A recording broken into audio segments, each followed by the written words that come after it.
अस्सलाम वालेकुम स्टूडेंट्स। तो आज जिस टॉपिक के बारे में हमने पढ़ना है ना वो है कैप्सूल फार्मेसी इंडस्ट्री से।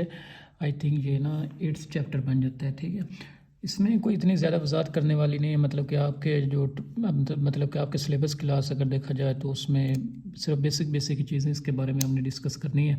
और ये चैप्टर वैसे एग्ज़ाम्स के लिहाज से ना बहुत ज़्यादा इंपॉर्टेंट है। इसमें से एमसीक्यूज़ भी मस्ट आते हैं और अपना एक क्वेश्चन भी लाजमी आ जाता होता है अक्सर। तो सबसे पहले हम देखेंगे कि कैप्सूल होता क्या है और ये जो इसका शेल है वो किस चीज़ का बना हुआ होता है। और उसके बाद हम इसके देखेंगे कि टाइप्स कितनी कैप्सूल्स की।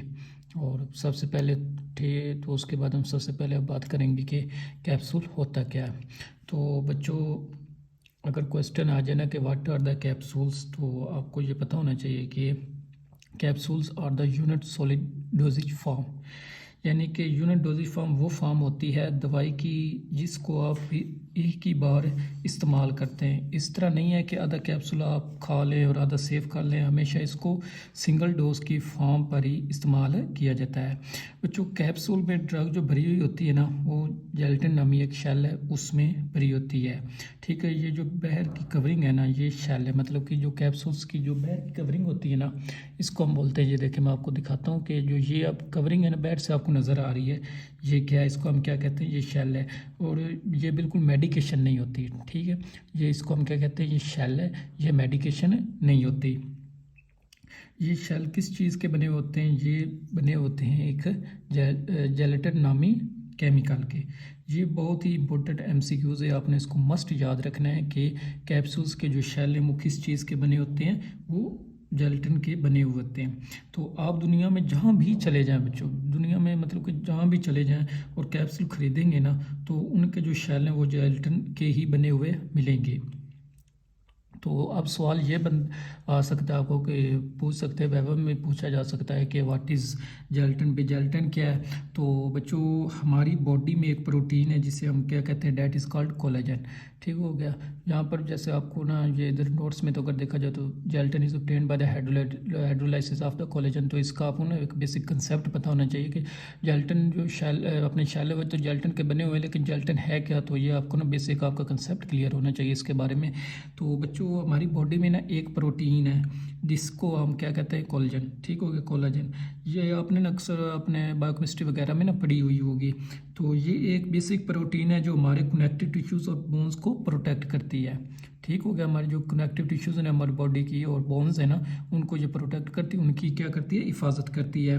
तो जो कोलेजन का बेसिक फंक्शन ये होता है कि ये हमारी बॉडी की स्ट्रक्चर और फंक्शन डेवलप करती है, हमारी बॉडी को मतलब कि एक साख्त देती है, शेप देती है। जब हमारी बॉडी के अंदर कोलेजन की हाइड्रोलाइसिस की जाती है ना, मतलब कि वाटर की मौजूदगी में, ठीक हो गया ना, तो उस पर जो केमिकल रिएक्शन किया जाता है तो उससे एक प्रोडक्ट हासिल होती है, डेट इज़ कॉल्ड जेलेटिन। मतलब कि हमारी बॉडी के अंदर जितने भी कोलेजन है तो वाटर की मौजूदगी में अगर उस पर कोई केमिकल रिएक्शन किया जाए तो उससे हमें जो चीज़ एक मिलेगी, एक न्यू प्रोडक्ट हमारे पास आएगी या जो भी चीज़ एक न्यू आएगी उसे हम क्या बोलते हैं, जेलेटिन। ठीक हो गया। तो बेसिकली मार्केट में जो अपना कैप्सूल मिलते हैं जानवरों की बॉडी में मौजूद हड्डियों के ऊपर ना बच्चों, मतलब अब जितने भी हमें मार्केट में कैप्सूल्स मिलते हैं तो जानवरों की हड्डियों में मौजूद, मतलब कि हड्डियों के ऊपर मौजूद जो कोलेजन होती है उसको निकाला जाता है। उस कोलेजन की हाइड्रोलाइसिस की जाती है, कोलेजन। ठीक है, उसके बाद उसको जेलेटिन नामी केमिकल के अंदर कन्वर्ट किया जाता है और फिर इस कोलेजन नामी केमिकल के अंदर हम क्या करते हैं जी, मेडिकेशन को फिल किया जाता है और मार्केट में सेल किया जाता है। अब सवाल है कि why gelatin only use in अपना कैप्सूल्स। तो ये भी तो सवाल है, वैवे में अगर आपसे पूछ लिया जाता है, पूछ ही सकते हैं ना कि हम जेलेटिन ही को कैप्सूल्स के लिए क्यों इस्तेमाल करते हैं। तो बच्चों, यहाँ पर पहली चीज़ ये है कि जो जेलेटिन है ना हम इनटेक करते हैं जिस जेलेटिन को, तो ये बॉडी में हल हो जाता है। जो जेलेटिन है ये क्या हो जाता है, हल हो जाता है। इसके अंदर से मेडिकेशन निकल आती है और अपना काम दिखाती है, मतलब कि जो हमारी बॉडी में हल हो जाता है फिर उसके अंदर से जो मेडिकेशन है वो बाहर निकलती है और अपना काम दिखाती है। दूसरी चीज़ ये है कि जो जेलेटिन है ये नेचुरली तौर पर तमाम जानदारों के अंदर होता है। ठीक हो गया, नेचुरली तौर पर ये तमाम जानदारों के अंदर होता है, उनकी हड्डियों और कनेक्टिव टिश्यूज़ में मौजूद होता है। तो ये हमारी मतलब कि जो बॉडी में कोई केमिकल रिएक्शन नहीं करता, ये सेफ़ होता है क्योंकि ये ऑलरेडी मौजूद होता है। तो इसलिए जो हम कैप्सूल्स के जो शेल हैं जेलेटिन के बने हुए हैं तो वो कोई भी हमारी बॉडी में केमिकल रिएक्शन नहीं करते हैं, वो जज़ब हो जाते हैं बॉडी में। तो हम जब कैप्सूल खाते हैं ना, तो ना सिर्फ हमें मेडिसिन मिलती बल्कि एक एक्स्ट्रा प्रोटीन भी ऐड होती है, डेट इज़ कॉल्ड कोलेजन या जेलेटिन, जो बॉडी के स्ट्रक्चर को डेवलप करने में मदद करती है। तो साफ ज़ाहिर है कि जो जेलेटिन है इस सॉल्युबल, उसके बाद है यही जो चीज़ आपने अभी मैं आपको ना अपना दूसरा तफसील से इसे बताया है कि जो जेलेटिन है is soluble in the body. ज़ाहिर है कि मतलब कि ज़ाहिर है कि सॉल्युबल है तभी हम इसको कैप्सूल के अंदर इस्तेमाल करते हैं। अब ये सॉल्युबल हो ही सकती, तो इसीलिए हम ना इसको कैप्सूल के अंदर इस्तेमाल करते हैं ना, कि करते हैं। अगर सॉल्युबल ना होता तो बॉडी में ना तोड़ता ना टूटता, तो इससे मेडिकेशन रिलीज़ नहीं होती। मतलब कि अब ये जेलेटिन अगर बॉडी में नहीं जाकर टूटता तो उससे मेडिकेशन ही नहीं रिलीज़ होगी। अगर मेडिकेशन रिलीज़ नहीं होती तो बस जिस मकसद के लिए हम कैप्सूल का इस्तेमाल करते हैं, जो थेराप्यूटिक यूज़ मतलब कि हम हासिल करना चाहते हैं, या कैप्सूल्स का जो थेराप्यूटिक यूज़ होता है वो कभी भी हासिल नहीं हो सकता। इसलिए हम दूसरा इसको जेलेटिन का जो मतलब कि जेलेटिन को अपना एज ए शेल के तौर पर जेलेटिन को हम इस्तेमाल करते हैं ताकि वो हमारे बॉडी में इस्तेमाल हो। दूसरा अपना सॉल्युबल हो जाता है, ठीक है, उसका कोई अपना नुकसान नहीं होता, तो इसीलिए हम इसको इस्तेमाल करते हैं। एक बेसिक सा कंसेप्ट है, उम्मीद है आपको ना इसकी समझ आ गई होगी। तो अब नेक्स्ट हम बात करते हैं कि टाइप्स ऑफ द कैप्सूल्स, के कैप्सूल्स कितनी तरह के होते हैं। तो बच्चों यहाँ पर मेरे पास ना 2 तरह की कैप्सूल हैं। तो हम सबसे जो कैप्सूल्स की डिवीजन है ना वो किस बेस पर की गई है, वो जेलेटिन ही की बेस पर की गई है, ठीक हो गया। तो सबसे पहले क्या एक टाइप है वो क्या है जी, soft gelatin capsule, and last is hard gelatin capsule. Capsule only 2 types के होते हैं, हार्ड एंड सॉफ्ट। इनको हम हार्ड और सॉफ्ट क्यों कहते हैं, जैसे कि बच्चों आप देख सकते हैं कि जो हार्ड है इसमें सॉलिड मेडिकेशन होती है, ठीक हो गया। जब या अपना गन्यूज़ फॉर्म में है, ये पाउडर फॉर्म में भी हो सकते हैं। ये देखें ना, इनमें क्या है, जितने भी हार्ड कैप्सूल होंगे उनमें मेडिसिन किस फॉर्म में होगी, या तो वो गन्यूज़ फॉर्म में होगी या फिर पाउडर फॉर्म में, जैसे कि आपको अब दिखाया जा रहा है। मतलब ये देख रहे हैं गन्यूज़ फॉर्म में है यहाँ पर मेडिसिन। और जबकि जो अपना और ये सॉफ्ट में मेडिकेशन लिक्विड या अपना दूसरा क्या उसे बोलते हैं सेमी सॉलिड फॉर्म में होती है। जितने भी सॉफ्ट कैप्सूल्स होंगे उनमें जितने भी मेडिकेशन है वो लिक्विड या फिर अपना सेमी सॉलिड फॉर्म में होती है। और जो हार्ड कैप्सूल्स हैं वो उसके 2 हिस्से होते हैं, वो 2 हिस्सों पर मुश्तमिल होता है। मतलब कि एक इसके हिस्से को जो उसका हिस्सा उसे हम क्या बोलते हैं, उसको बॉडी, और दूसरे को हम क्या बोलते हैं, जैसे आप देख रहे हैं जो ये वाला हिस्सा है ये क्या है, ये इसको हम बोलते हैं बॉडी, और ये जो उसके ऊपर बिल्कुल इस तरह कवर हुआ हुआ ये क्या उसका कैप है। तो बच्चों सबसे पहले हम बात करेंगे कि सॉफ्ट जेलेटिन कैप्सूल्स क्या होते हैं। तो जो बच्चों सॉफ्ट अपना जेलेटिन कैप्सूल है ना, एक तो ये ना इजीली ना प्रेस हो सकते हैं, और दूसरा उनके अंदर जो ड्रग होती है वो किस हालत में होनी चाहिए, वो हमेशा ऑयली प्रिपरेशन होनी चाहिए। They are used for oily preparations. मतलब उसके बाद क्या है जी, they have the elasticity due to the glycerin and sorbitol. Elasticity का मतलब होता है खींचने की सलाहियत।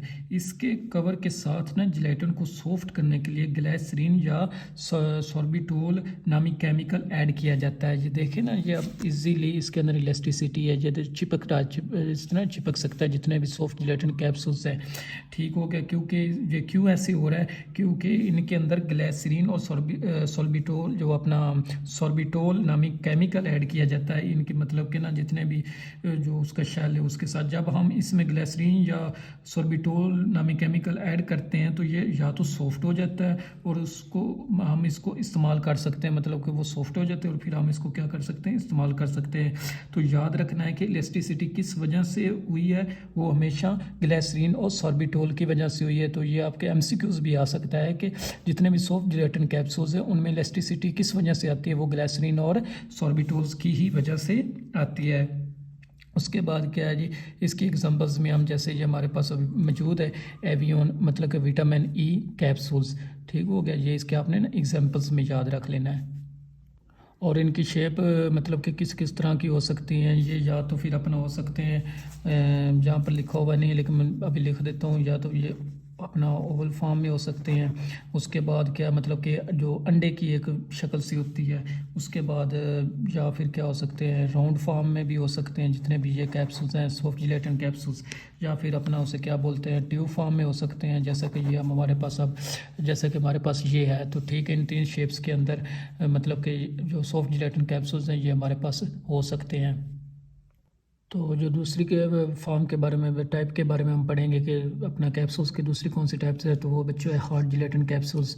तो इसके बारे में मैंने आपको पहले भी बताया है कि ये 2 हिस्सों में होता है, बॉडी और कैप। बॉडी जो है वो लॉन्ग साइज़ की होती है। तो जो हार्ड जिलेटिन कैप्सूल्स की जो बॉडी है ना बच्चों, ये देख रहे हैं, इसको हम बोलते हैं बॉडी, और ये उसके ऊपर है कैप। ठीक हो गया, इस तरह कैप के साथ इसको कवर कर देना होता है। जो बॉडी है ये जो होती है ये लॉन्ग साइज़ की होती है, और कैप की मदद से इसको क्या किया जाता है, बंद किया जाता है। और उसके बाद मतलब जिलेटिन को हार्डनेस देता है, मतलब कि प्लास्टराइजर्स वगैरह का यहाँ पर हम इस्तेमाल करते हैं जो कि जिलेटिन को हार्डनेस देता है। और मतलब जितना ज़्यादा इस्तेमाल किया जाएगा प्लास्टिसाइज़र वगैरह का, तो वो उतनी ज़्यादा ही उसको क्या करेंगे, हार्डनेस देंगे उसके जिलेटिन को। और उसके बाद इसके अंदर हम कौन कौन सी मेडिसिन पहले भी आपको बताया, मतलब कि फिल करते हैं, वो करते हैं। जब भी किसी मेडिसिन को कैप्सूल्स की फॉर्म देनी हो तो हम किस तरह की मेडिसिन को हार्ड जिलेटिन कैप्सूल्स में फिल कर सकते हैं, मतलब तो वो कौन सी हैं जी। They are use to store the powder and granules.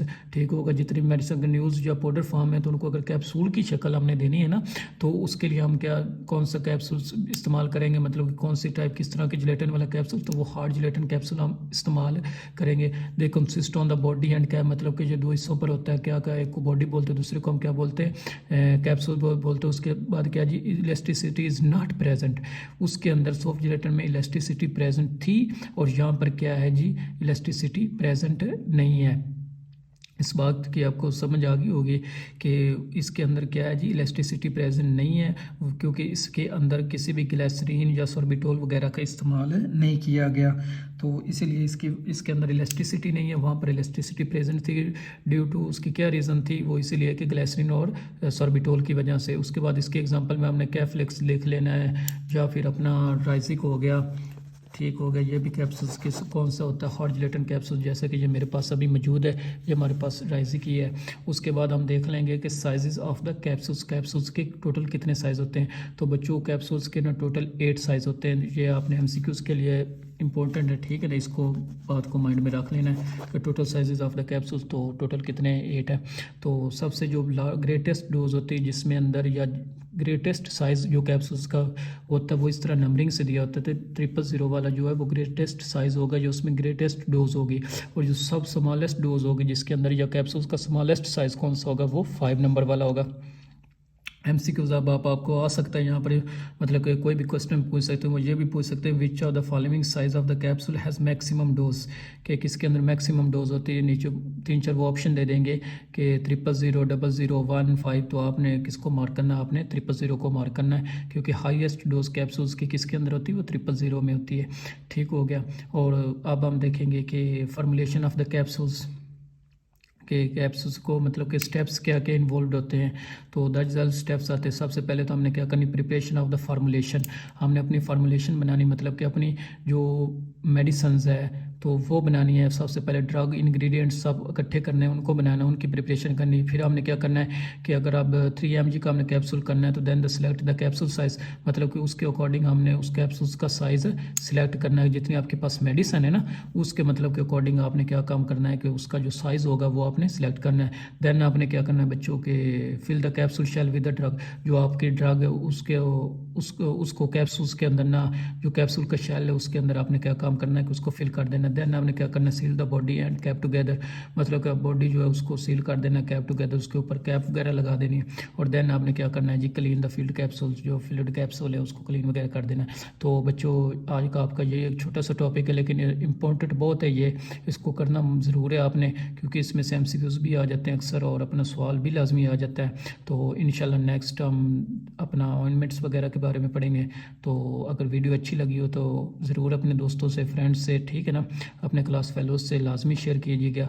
तो इंशाल्लाह नेक्स्ट वीडियो में मिलते हैं नेक्स्ट लेक्चर के साथ। तब तक के लिए इजाज़त दीजिए। अल्लाह हाफिज़।